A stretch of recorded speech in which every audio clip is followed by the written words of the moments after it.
Hello, everyone, and welcome to such a special episode. I am with the amazing Jadah Sellner, who is a business coach, a best-selling author, a poet, a TEDx speaker, the co-author of Simple Green Smoothies. I think that was what the book was called. Yes, Simple Green Smoothies, because that was her previous business where I first came across Jadah, and also the host of the Lead with Love podcast.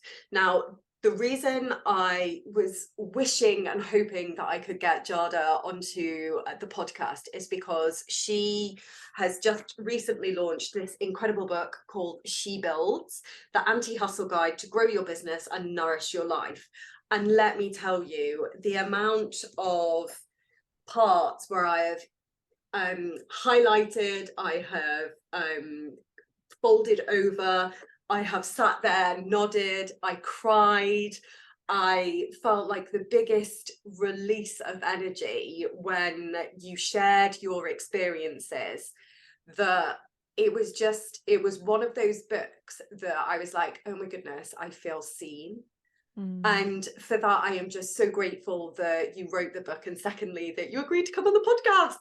Yes. That's so sweet. And it's just a beautiful reflection when you have been cocooning and writing and kind of in your own world, and then to have a body of creative work out in the world where you really have to release and surrender and let it do its job.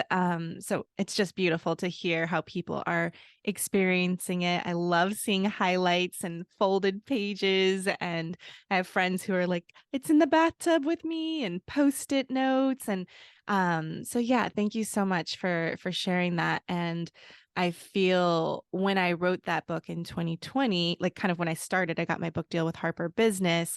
I was, I thought like burnout is then, but I feel like the collective burnout has actually increased as we move into 2023. And so it's just fascinating how a message you think is like, oh, it might not be as relevant in a couple of years, but it's actually even more relevant to all of us as we reorient and redesign our lives with the information that we have been given in these last couple of years. Yeah, I really agree with that. And the collective burnout that you said you feel everyone experiencing, well, first of all, I personally resonate with that. And second of all, like from the experience over here as well, everybody is exactly the same. And I feel like this book is such an antidote to that, because I was just saying to you before the podcast started, that it was just such a giant permission slip for me. I wish it had come out at the beginning of last year, when I was in that phase of burnout and very severely in it, and just it being able to be there to kind of guide me through that process. So I wanted to ask you a few questions around it. I've got some notes on the side and page numbers that I've been like, oh my goodness, yes, Yeah, yes. I love it. It's like book Uh, church. yeah, it really is. It really is.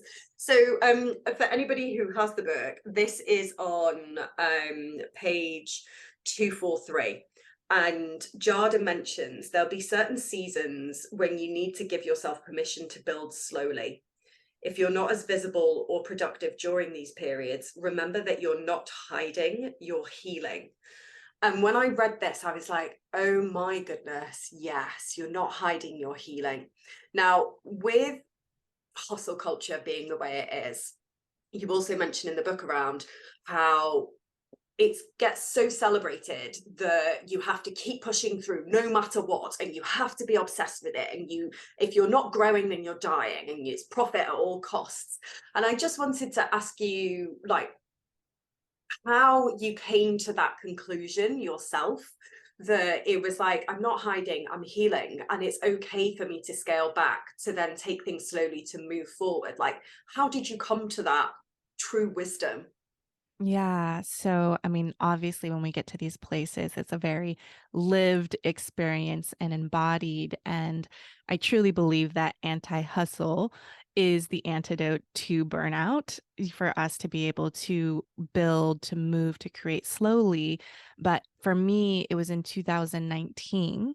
I was working on my book proposal and feeling excited and like ready to just like, take that project on. And then life happened. And my father, at the age of 59 years old, passed away. And then a few months later, we put our dog down, who was 13 years old, that we had rescued from the shelter when she was just a puppy. And that was a really big part of our family constellation. And then just a few months after that, my brother passed away at the age of 16 in a car accident. And so that was 6 months of grief and loss in a very tight circle. Never had loss in my immediate family. And it's interesting because during that season, I still felt like I had to push and show up for my community. I had a group coaching mastermind program going on, retreats, all of these pieces. And I felt this guilt of feeling sad and not having the capacity to show up. I had my Lead with Love podcast going on, all of these pieces, and I was trying to like hold on, keep the train moving. And I knew I just had to surrender and let go. Like, why am I holding on? Like, who built this way of being, and not allowing myself to be human, not allowing myself to grieve and really heal from the inside out. And so I made really conscious, intentional decisions like, I'm just going to pause on my podcast. I can turn it into seasons. And that's actually a decision that I've made. I don't record podcast weekly. I'm like a Netflix show, where it's like a few episodes back to back. I also had my coaches, I had friends come in and do some mentorship and guidance with my clients in the group program, and just really modeling for my clients that I need to take a step back. I need to like really process and heal, and also learn how to receive love, how to receive support. Because I don't know about you, but as people pleasers, as, givers, sometimes over giving and always there for everybody else, we actually have a really hard time receiving love and receiving support. So I had to learn a different version of what leading with love means to me, being able to prioritize myself in the season and like not do anything, not hold space for others, not do things for others, but allow others to do that for me. So that was a real gift. And it was really hard during that time because I had saw people that I had like peanut butter. I was like peanut butter and jelly of certain like coaches in the industry, and they had gotten book deals, and that was just like life was happening still on the outside and other people's businesses, and they were thriving and they were growing. So I was, jealous and like not fair, but also that was the season of life that I was in. And I knew that I'm like, I am living the book right now. I have to just surrender to this and not force it. So that um, you're not hiding your healing. If I had published the book before I did, that wouldn't be there. Like, do you know what I mean? So those lessons and things that came, I had to live through to be able to explain it from a very true and authentic place. Yeah, massively. And did that feel scary for you, or was it a case of you were at the stage where you were like, there's no other choice. I have to just give up, in the sense of I have to let the business kind of be set free in a way at the moment so that I can allow myself to be supported? Or was it just a case of, it doesn't matter, like whatever? Yeah, no, that was definitely scary. Like I, contribute majority of our family's livelihood. So it was definitely a scary choice and decision. And then the pandemic happened just a few months after that. So um I had to work through that, but also, I mean, I have amazing therapist, life coach. I talk about this in chapter 4 of the book with gathering your support squad, to really have some perspective, to really trust and remember that I'm always provided for, that I always figure things out, that I can get resourceful, but I really needed to give myself that time to just go in and be with my family and really process all of that and show up for the meaningful moments that weren't on Instagram, that aren't metric driven, but also it's just like, oh, this is why I do what I do so that I can step away and tend to my life at the same time. So being able to build a business in a way or make new decisions that didn't exist in your business before so that you have those options and choices to pivot and shift a bit inside your offerings. Yeah, I love that so much. And I think the reason it resonated with me, like just on such a deep level, was I've like last year and the year before that was like personally such a hard year with supporting like my partner with like huge losses with a daughter, and then like he's a widower as well, and then being the person that supports everybody else and then supporting people in my business with my clients. It was like I then forgot to support myself, and that's when like the massive burnout came for me. And it was a process over last year of trying to keep everything running and Mm-hmm. going and going and going, and then just like slowly grinding to a halt because I was like, I can't do this anymore. Even though like I would have, say, like my therapist who I would speak to once a week, and that was great. But well, first of all, like you say, having that support squad there is so important. But when sometimes you're in unique situations, you feel very Yeah. alone. So that it's even more important, say, like to have your amazing like life coaching, your therapist there, because they serve very different things. So I think it was so fantastic just to read that because it felt so real, and also just like, how would I explain it? Almost like there's life that happens, as you say in the book. There's life that happens, and it's not always good. It can be heartbreaking, and it can be that huge grief, and it can be horrendous. And yet it's okay to then take a step away from the business, which is, nobody had ever given me that advice. Like, don't worry, Mm. just take a step back. It's okay. Just do what you kind of immediately need to, apart from my therapist. Yeah. So it was just so lovely to see it out in the world, being like, life happens, it's okay. And this is Yeah. what you can do. So I think that's probably one of the things that was just so fantastic in the book. And Yeah. I just, yeah, so I'm just so thankful for you writing that, firstly.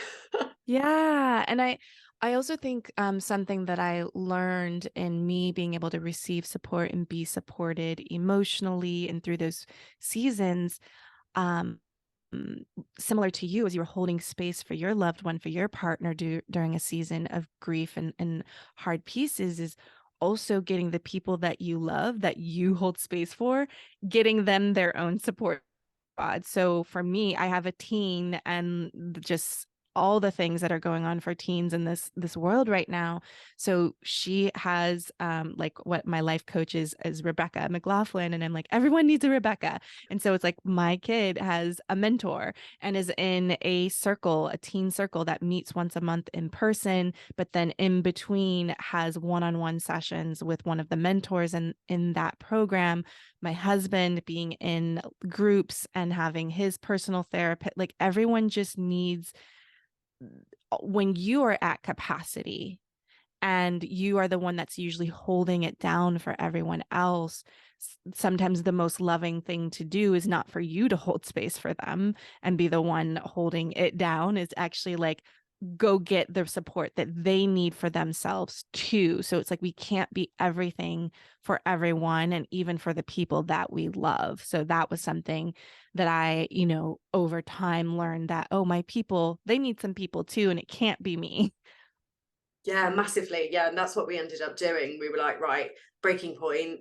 You need to have your like own support squad with your therapist. I need to have mine so that then we can come together and then figure this thing out as well. And I think it Yeah. was that was the point of kind of transformation for both of us, where it just became that little bit easier and then a bit easier and then a bit easier. And now we've entered into this like 2023, and it feels exciting and it feels good, Mm, and it feels like, okay, we're building. So I think that was like that, well, that was really amazing, like turning point for us. So yeah.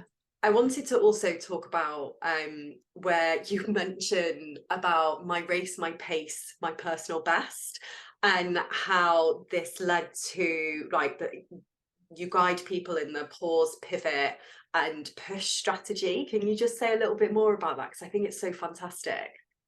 Yeah, again, when we're building something meaningful in the world, but also we are living through life, there are seasons in our life and in our businesses that call us to make different decisions. And actually, even talk about this earlier in the book about permission to be a slow cooker versus a pressure cooker, and it kind of lines up with the embrace your pace of really honoring who you are or honoring where you are in your life in that moment. And I don't know, for you, like I have a pressure cooker and it's very complicated. It has all the buttons. There's the burn notice. There's so many things, but you get a meal very quickly and it feels like you've been cooking it for hours. And then a slow cooker is very simple. It's just like 4 hours, 8 hours, and then you walk away and let things simmer. And for me, I've learned that about myself. Things need to simmer for a lot longer than maybe most people. Giving ourselves permission to be a slow cooker, to allow ourselves to move through things at a slower pace, knowing it might take longer, but it's also just more simple and not as overwhelming and complicated in the process. And you get the same result at the end, a very nourishing meal. And with the push, pause, and pivot is really tuning into where are you? Like, are you facing resistance and you're procrastinating and there's something that's on your heart that you really want to move forward? Then that's when you need to actually put yourself in a push season, because hustle is a season. Like there are times when we're going to have to exert effort. It doesn't mean anti-hustle doesn't mean hustle's bad or don't do it or don't work and just, kind of flow through life. There's got to be some structure in the way that we flow. So there's some seasons when we actually need to push ourselves to get something to the finish line. And for me personally, I'm a quick start. I love ideation and kind of pulling that all together, but then to commit and like pick a date and do the thing and publish it and put it out in the world. It's like I will over polish behind the scenes and over perfect and all of these pieces. So that's when I have to bring my coaches, my accountability, my mastermind groups to help me move something to the finish line. And like, actually, I need to say no to everything else that's going on in my life. My book, How to Push Season, not the whole time because I was really embodying the anti-hustle way, but that was a season of like, uh-oh, I think I'm getting a little too slow and too flowy. And so needing to kind of have that extra effort to push when I'm in a season of resistance.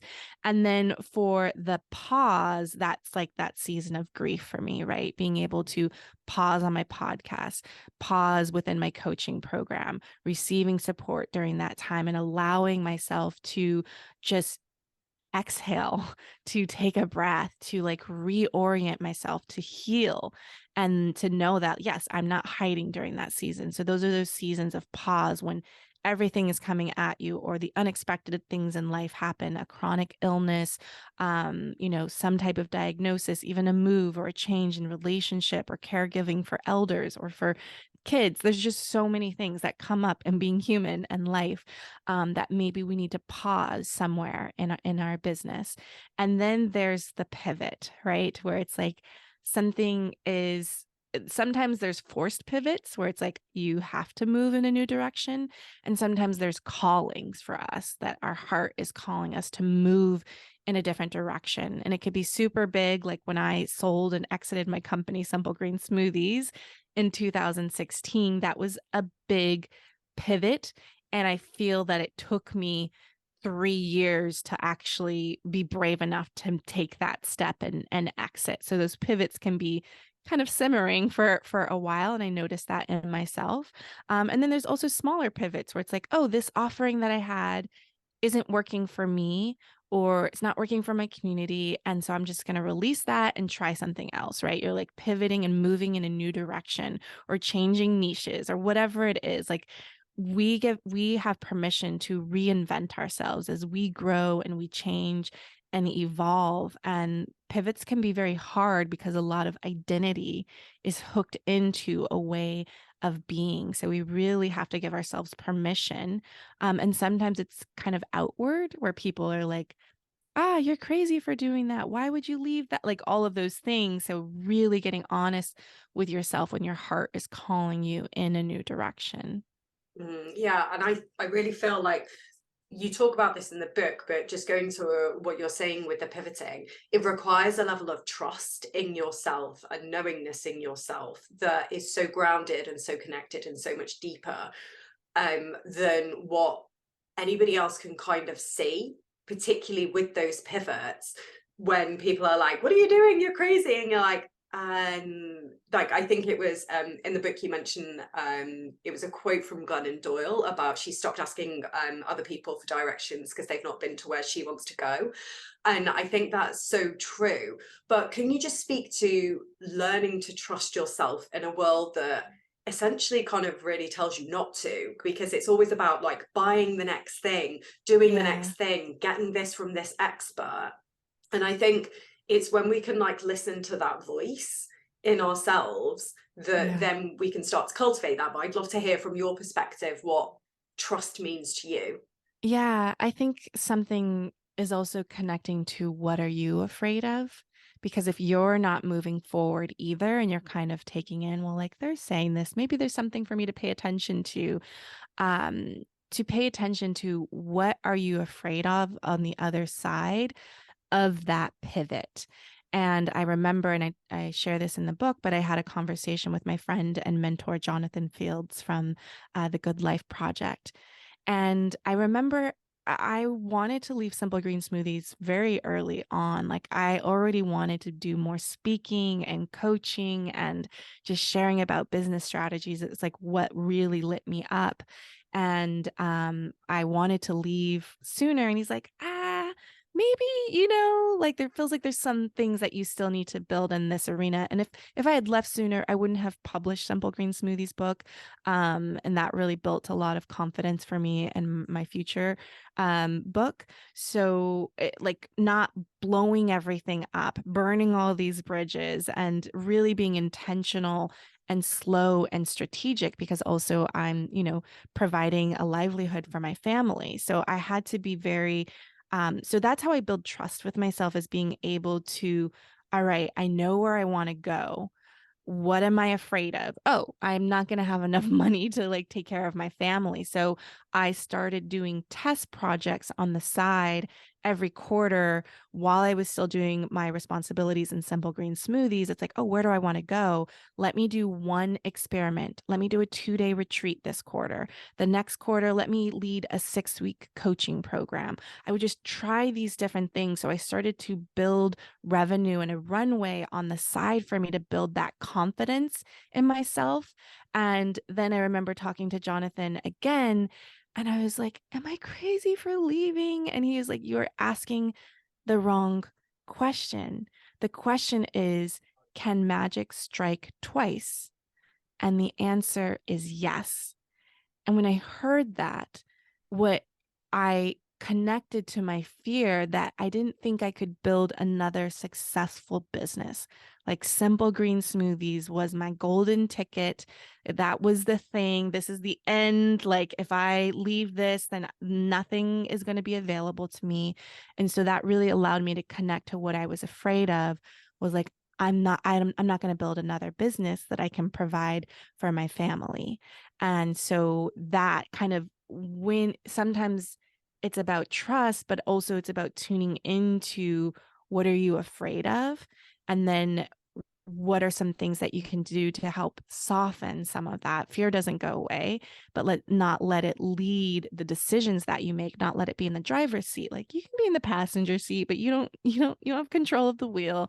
And also being gentle with ourselves, really paying attention to your own nervous system. Some people need to like rip the band-aid, leap and the net will appear. I am not one of those people. I am very slow. I am very strategic. I am very intentional. My nervous system needs to move and transition even in my day-to-day life in a very slow way. Things that are jarring and like it's just too much. So for me, my pivots are happening behind the scenes for like 2 to 3 years. Yeah, and that's so refreshing to hear, because it does feel like there's a lot of rip the band-aid off, jump it and like see what happens. And I think that what I heard from that was you tested things out and you were curious with it, and you've brought that compassion and that kindness to yourself in the sense of, okay, I'm just going to see what this is like, and I'm going to test this out because I've got this little voice in my head, like itch I want to scratch, and I know that I need to probably go in that direction, but equally like there's magic happening over here. And I love that magic can happen twice, and it's like it's so true, because what you've created is pure magic.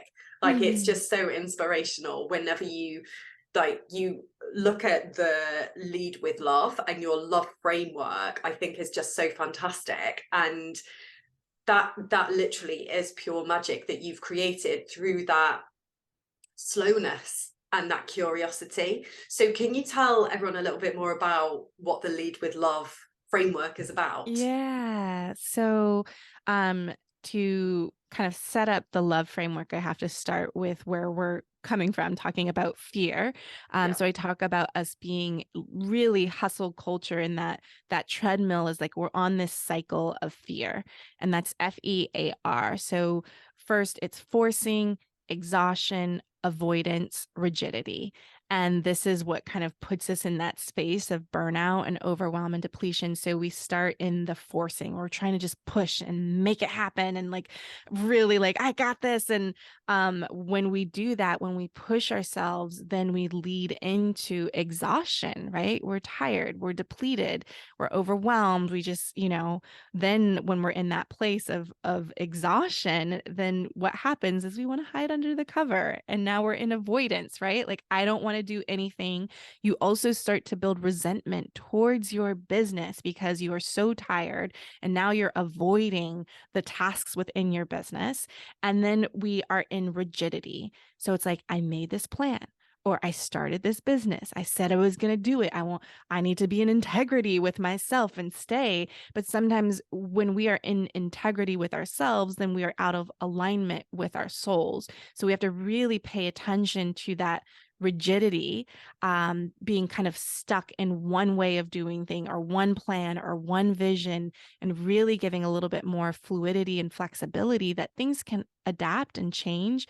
You have permission to change your mind, to change direction, to change the timeline. Like I say, don't put a timeline on your dreams, put a timeline on your action. And when we release that pressure and rigidity to do something in a certain amount of time, then we have more expansiveness to play. And we have to get also creative in how we're generating money and revenue too. So sometimes you do have to straddle businesses, or people might be in a corporate 9 to 5 and have the side hustle, the side project. So being really creative in those seasons and not being so stuck to one way of doing things, or saying like, well, I told everyone this is what I'm doing and I can't be out of integrity with myself. So that is the cycle of fear, forcing, exhaustion, avoidance, rigidity. And so the way that I designed the book is through the framework of love, LOVE. And that's lead, optimize, visualize, and expand. And really, we start with lead because we need to lead from the inside out. We need to vision, connect to our dreams from the inside out, not what other people want us to build or what we think is a successful business, a unicorn billion-dollar valuation company. Most of us are not trying to build that, but we're operating like we're building something like that. When if you are building a business about your life, being able to do something meaningful, make money, make a contribution, but then also still have time for your life, that's the type of business I'm building. And so I need to make decisions from that place, and being able to define what is enough for me and my family to not only survive, but thrive in our lives. And for most companies, that's the bottom line doesn't operate from taking into account the humans that are running it. So knowing that shift for yourself, I think, is really important, and being able to have that support squad that can move you forward in the direction of your dreams. And then optimize is about really looking at not just your time, but your energy, like being able to build a business and a life that energizes you and doesn't drain you. So I have a lot of exercises in there that really, it's a self-awareness practice of like, what what is giving me life, what is taking me, depleting me, all of those pieces, and having more self-awareness. And then also how to create repeatable systems within your business so you have more efficiencies, you have more structure and flow, but doing it in a way that is sustainable. And then once you have that solid foundation, then we move it into visualize, which is actually bringing the vision, the dream into action, like actually being able to move forward on your ideas and what you're trying to build for your business and your life, and being able to reflect and take, what I call a retrospective. It's a common term in the business space of like, what's working, what's not working, what might we do differently. So testing that vision in the real world and taking action. And then we move into the last phase, which is expand. And this is about really doubling down on the sustainable foundation that you have built by being sustainable, being intentional in your vision for your business and your life. And how do we deepen? How do we allow ourselves to expand and grow to this next level in a way that is sustainable and honors the seasons of life? Because that grief, that shifts and changes in life, it's not just a one-time event. They're going to come often. And so how do we become in a more fluid relationship with our businesses and have more trust, not just in ourselves, but in the way that we operate in our businesses, so that we don't have that resentment and we have the capacity to take on more in a way that we can reach that next level without burning out in the process. Yeah, that's amazing.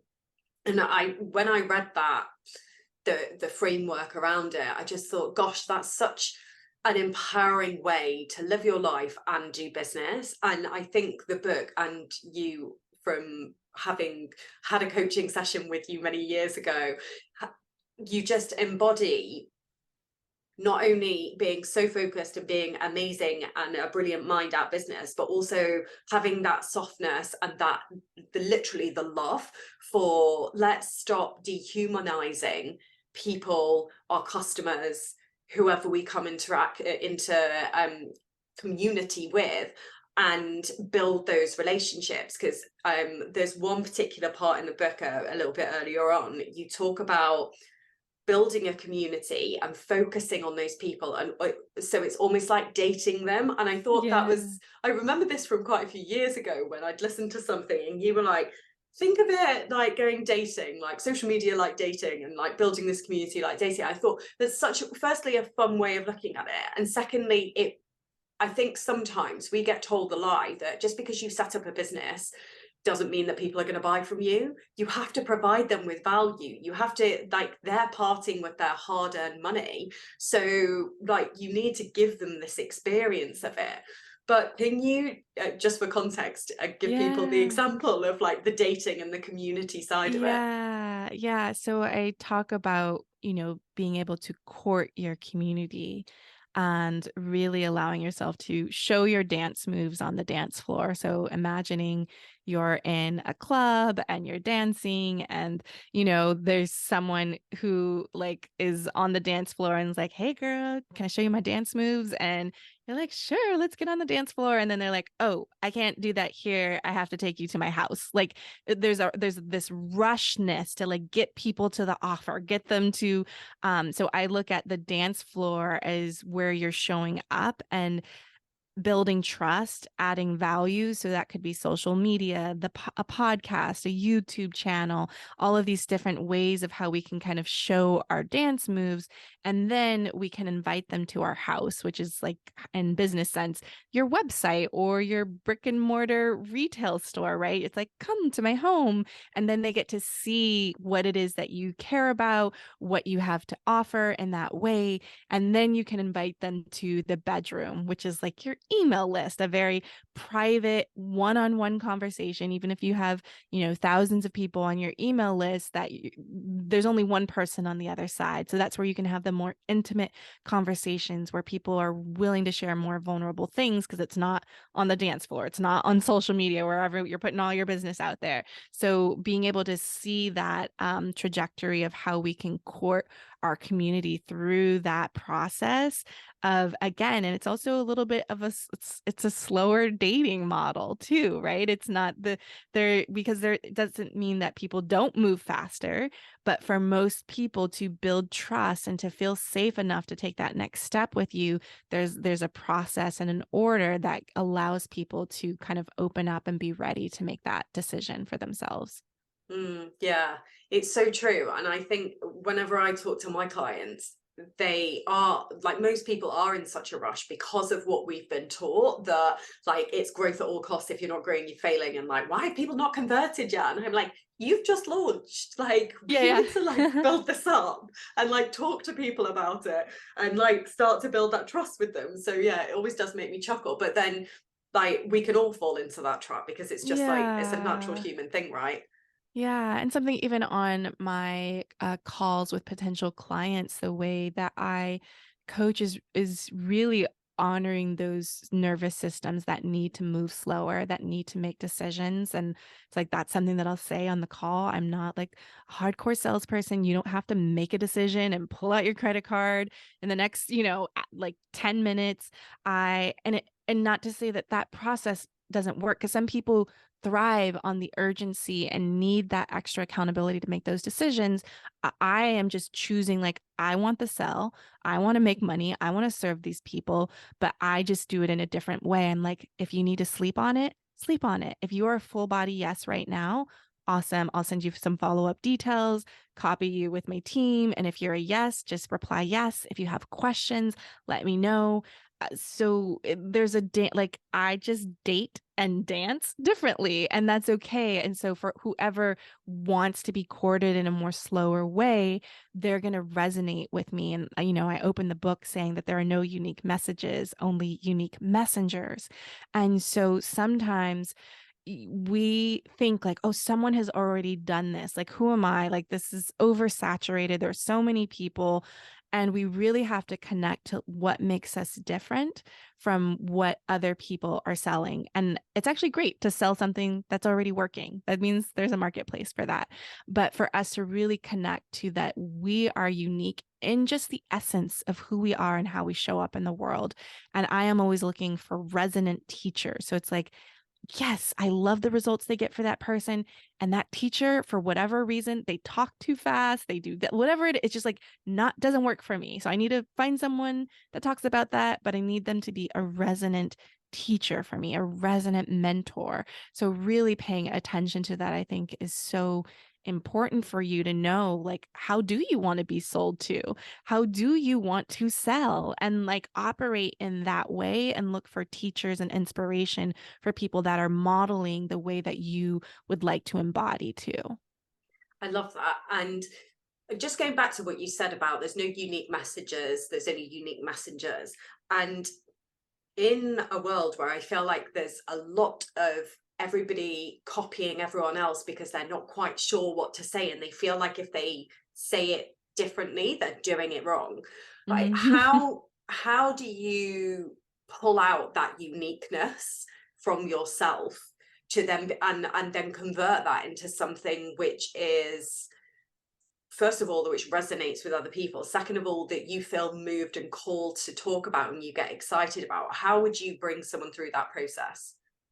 Yeah, so there's a couple things that are coming up for me around this. And one, I'll share an example. I hired a coach who is amazing, a media coach, Lenya Floyd, to help me kind of come up with talking points when I'm on podcasts and things that I could be saying over and over again, and having her read my entire book. But what I noticed of me not wanting to get it wrong was then all of a sudden I'm like doing homework before every podcast and like looking, and like it just felt like so much that I was no longer in my body, I was in my head. And so I had to release every single talking point pitch, soundbite, and trust that I know my work. I know my lived experience. I know my stories. I wrote the book.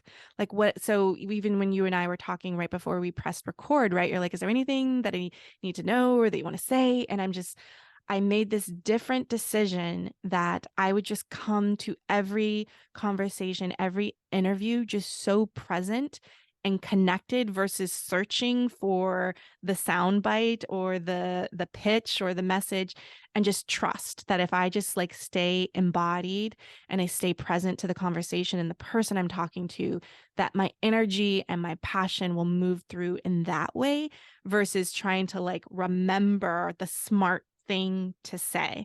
So I think there's power in us trusting our voice, our lived experience, and our knowing our stories, just like trusting that it's inside us. So that's one thing that I want to share. And then from a perspective of working with clients, again, we already have the answers within us. So when I coach my clients on a one-on-one basis, I am just asking them questions that are marketing-esque questions. There are foundations for people to psychologically make buying decisions or consumer behavior, but to find that voice within you that is already true in resonance.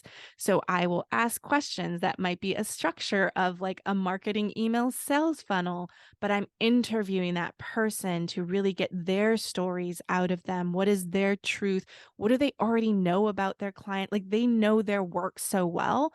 So I'm over here just like frantically typing. I also record my calls, but just really like finding those pieces and reflecting it back in a more concise way. And then they're like, yes, that sounds amazing. I'm like, you said it all. Like you literally said it all. I'm just kind of pulling the pieces and parts that fit into the structure of being able to help people know that you're the right person for them.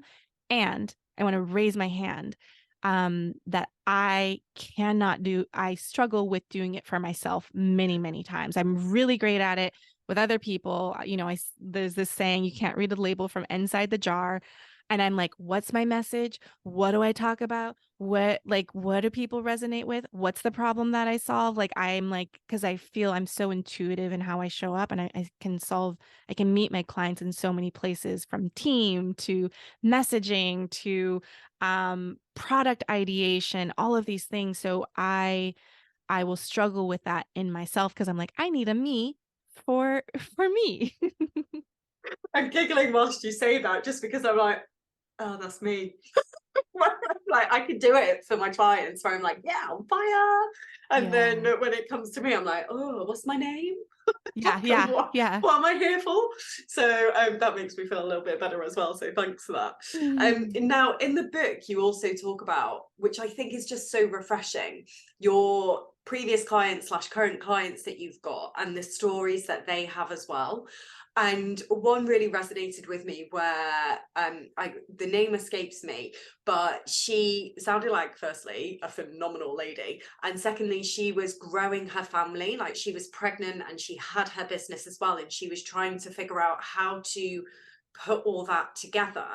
And I would love if you would be able to just to talk a little bit more about that story, because I feel like the process of somebody being a business owner, being female, and then being pregnant and trying to grow that family, you just never hear about it.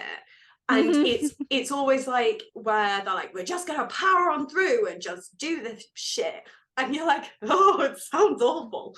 So like, can you just tell the listeners a bit more about that story and how she came to kind of flourish from the other side? Yeah. So I'm like, there's a couple stories in there because I'm realizing majority of my clients are moms, even though I don't target specifically moms. I used to have like a mompreneur mastermind, but I realized I'm like, I want women that identify as business owners, as entrepreneurs versus mom first. But I also have many clients that are like, I am a mom first and a blogger second, or things like that, right? So kind of knowing where you are on your values and what matters most. So if one you have to choose. So I share a lot of stories within the book about women who are business owners, founders, CEOs that are also juggling the responsibilities of being a caregiver to tiny humans at home. But I think the story that you are talking about is probably in the Embrace Your Pace chapter. Does that sound right? Yeah. Yeah. So a really close friend of mine, Nikki Elledge Brown, who has a podcast called Naptime Empires, has done hundreds of thousands of dollars in sales with her course, a course about copy. And she was feeling that pivot within her, that there was like something brewing in her, but also that she desired to grow her family and was actually in a state of inaction and not moving forward on either, right? Not like, if I get pregnant, then maybe I can't have the business. If I do the business, then I can't have the baby. Like we do a lot of like, if this, then that. And so she had to get really honest. It was during one of our masterminds in Sedona where she was able to just get really honest with herself that like the two things that mattered the most to her was being able to have a third child and really just say that out loud, and also being able to write a book.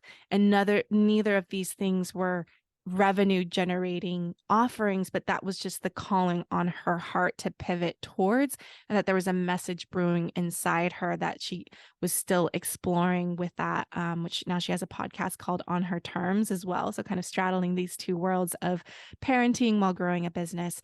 And so she's still in the process of actually writing her book right now. We were just boxing about it yesterday. So there's that's a pivot, right? A very intentional pivot. And when you make that, you have to be honest with yourself of what is it that you really want, and then connecting to the fear, what's scary about that? And like, oh, I actually need to move slower in my business because I want to be in my kids' lives. I know I don't want to be a mom, full-time stay-at-home mom all the time, but I do want to be there for every moment, for every activity, for when they're sick and all of those pieces. And then my business will fold around that because that is what matters to me the most in this season of my life. So being able to pay attention to what matters to you in a certain season, because it can shift and it can be like, I need to grow my business. I can take care of my family. So I need my husband or my partner or whoever to kind of support and hold down the fort so I can spend more time out in the world doing those things. So we have to pay attention to those pieces. But yeah, it's really being honest with yourself first. And it's really hard to say the truthy truth. But that is where you will get the clarity if you can just be honest with yourself, no matter how it will impact other people. If you just say it to yourself without anyone else listening and get true, and or if you have a safe space like us, there was 4 of us together that we were able to really witness, and there were tears and all of that, to be like, I want to grow my family right now. And that means that I'm going to be slow in my business because of the way that she wants to parent. And that's not for everyone. There's some people who are like, yeah, I bring the kids and grow the business. So just like everybody is so unique and different on where their values and priorities are. So we have to be just really also compassionate for how people choose to build, and be okay that that's not the way that we want to build, but not shame it, because there's parts of it that can actually really help and inform us of how we can show up in our work and our lives. Hugely. And I think the shame around it and the judgment around it is still really prevalent in society at the moment, because I feel like we're still catching up with this toxic conversation around like, it has to be this way. It's like, it's hustle, it's grind, it's obsession until like you're on the floor. And yet women are trying, and have successfully, but still trying to come into the space and add like almost like that feminine energy, which gets so pushed down and has a lot of negative energy around it. And I think maybe that comes from like women like having been emotional in the workplace, and emotions are a really bad thing, and men don't experience these same emotions and don't experience these highs and these lows, even though science and like neuroscience has shown us that they do. Yes. But so I think it's again, going back to the book, this is why it's such an important book to read, because you get these examples of how people are doing it differently, with no shame, with no judgment, and it's purely celebration. And I think it's so fantastic what Nikki's done. I followed her for a while, and she's absolutely incredible. And the words that she can use and just put together, it's like, it's Technicolor on a page. That's when I read her words, it's literally like Technicolor, like it's coming to life and coming to color. So it's just really fantastic. So I'm mindful of your time, so I want to start to wrap up a little bit, even though I feel like I could talk to you forever. But if you were starting again, you had no money, no time, and you were in the season that you're in right now, but you had all of the knowledge that you have, what would you do first, and where would you then go afterwards? What would be the steps that you would take to be able to achieve the vision that you want? Yeah, well, the vision, starting with really connecting to your vision for your life and how you want to feel in your business. To me, I'm very vision oriented, versus goal oriented. So being able to paint the picture of what I'm wanting to build and create for my life, how am I wanting to spend my time, and just kind of capturing the essence without the how or the when. So that visioning process is very important to me. I have, it's free on my website that you can actually get the future vision prompts, to do that, even if you don't get the book. So if you head over to jadahtsellner.com, you'll be able to find it there. And then for me, I am very curiosity led, very like project based learning. So what is the thing that I would be excited to dive into and learn more about? So right now for me, I'm really geeking out on writing and authorship and creativity. So I'm taking another spoken word poetry class right now. I'm working with writing teachers and memoir writing and all of these pieces where it's just I'm just lit up and interested to be a beginner in that, because oftentimes when people try to restart up, they're in a should place. Like, I should do this. This feels like the smart thing. Like I thought I should write a more like marketing book or something, and I really had to connect to like, what am I excited and super passionate about that I could spend hours getting lost in? And a great kind of way to look at that is looking at all of your books that you own, whether it's an Audible or on your library, your bookshelf, in your Kindle, whatever it is. But what are the books that you bought and you haven't read? So for me, an example was that is I had so many green smoothie, juicing, health books. I actually never read a single one, even as I was running a health and wellness company. And then what are all the books that you've bought and you've actually read? And so mine were very like lifestyle, time oriented, wasn't even about marketing. And so like it's like there's these shoulds, like I should read a book about this. I should read a book about that. But what are the books I'm actually reading? Where is my learning and my curiosity actually going? And following down that rabbit hole, and then kind of following the Austin Kleon show your work, and just being able to document your journey of discovery and beginnerness as you move forward, and share that journey with others. That's where I would restart, of like, because I think a lot of times there's things where it's just we've got to put in the free work.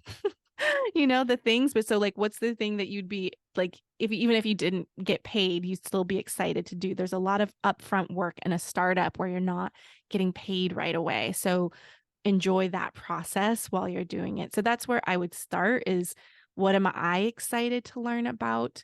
And then share, document, and bring people along for that journey that I'm just in this beginning stage, and then take them all the way through that. So that's kind of even in my own, I want to be leading writing retreats. Like my bigger picture vision, I want to be genre hopping from health and wellness to business to memoir to historical fiction. But I feel like I'm such a new writer right now. But I want to document and share that journey. And then I'd love to be leading writing retreats for people in really inspiring locations. And so that is kind of the mastery that I'm playing with, but I'm looking at it as a 10-year journey. And I just need to learn right now. I am a student and I will take people along while I learn that journey. That's so incredible. And I think the golden nugget there as well is not only the learning, but taking people on that journey. Because when you can take people on that journey, they get so much more invested rather than going, ta-da, I've done it. And I think that's just so fantastic that you mention it. And it's a reminder to me for where I'm at right now to be like, okay, this is the next evolution of what I'm doing. I'm going to take you along with me. So I think that's Yeah, such brilliant advice. So thank you so much for that.